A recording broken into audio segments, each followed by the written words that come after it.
Good morning, students. Today I will continue with the next part of the semiconductor chapter. Okay. So in the previous video I have already discussed what do you mean by conductor, semiconductor and insulator, and why these three categories are divided based on the conduction and valence band, right? So today I am going to discuss about the Fermi level.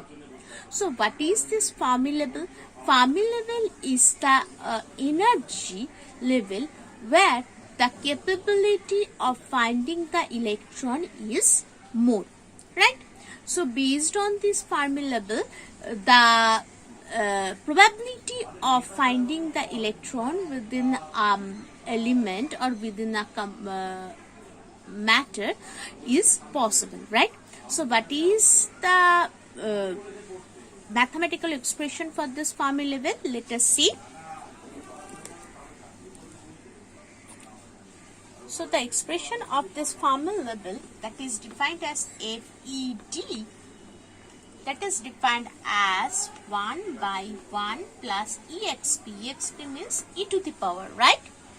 E to the power E minus EF. Sorry, this is FED. This is basically known as the occupation index.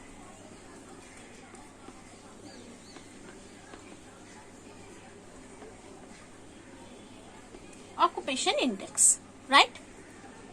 And this EF by kBT, where this E is the original energy level and this EF is the Fermi level.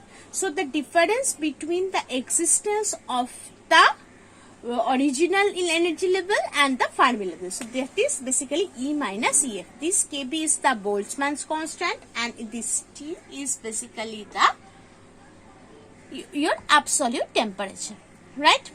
So if we see that according to our energy diagram, for a particular metal, for metal basically,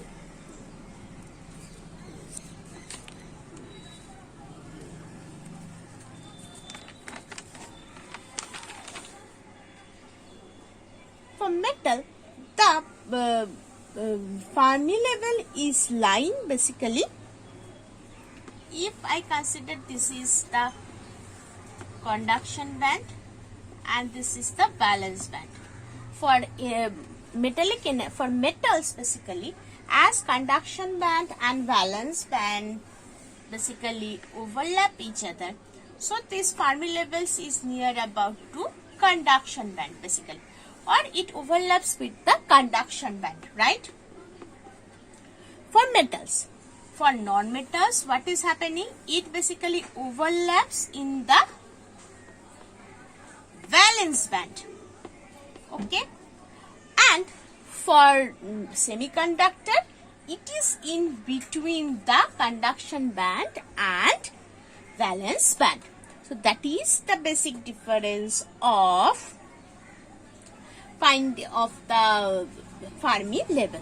Now what will be the graph for this? There is a graph regarding this Fermi level and occupation index, and that graph is defined like this. This will be your E, this will be your FD, that is F of ED, basically occupation index, like this. Okay.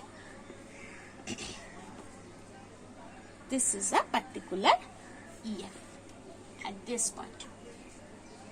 Okay, so this is the graph for the Fermi level.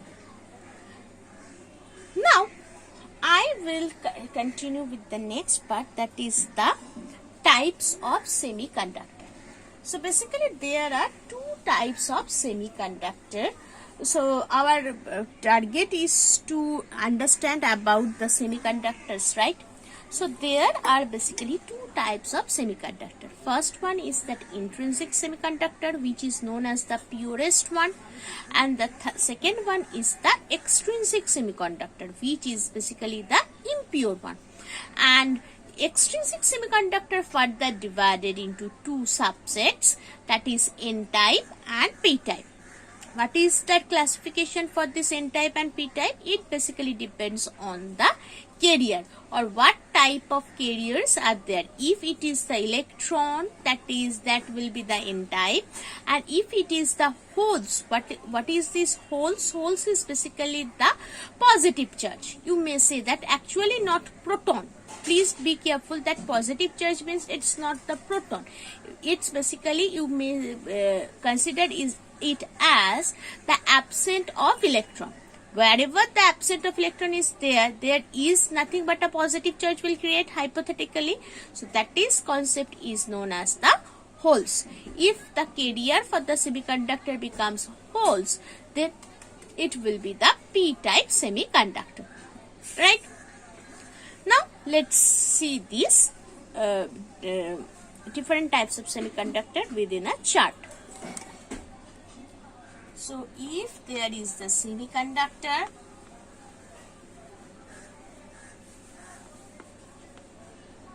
there are two types. First is intrinsic, next one is extrinsic. This extrinsic is further divided two types, N-type and P-type. Okay, so therefore there are these two things. Now coming for this intrinsic part. What is this intrinsic semiconductor? The intrinsic semiconductor is the purest form of the semiconductor. So whatever the semiconductor that is naturally available in our environment, that's basically the intrinsic semiconductor. And here number of electron is equal to the number of holes. Okay, so therefore and the Fermi level for this intrinsic semiconductor goes directly from the middle of this conduction band and valence band.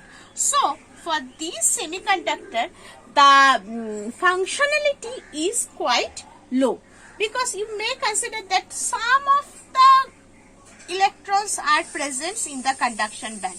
So whatever amount of, if I want to get huge amount of current, then it's not possible from this point, right?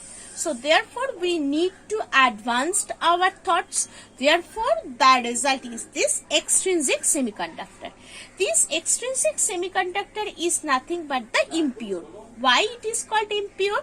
The reason behind this impurity is that it is basically depends on what kind of impurities we are incorporating in the intrinsic semiconductor. Okay, if we incorporate pentavalent impurities, then it becomes N-type, and if we incorporate trivalent impurity, then it becomes P-type. Okay, so in the next video I will continue with this extrinsic semiconductor in details. Thank you.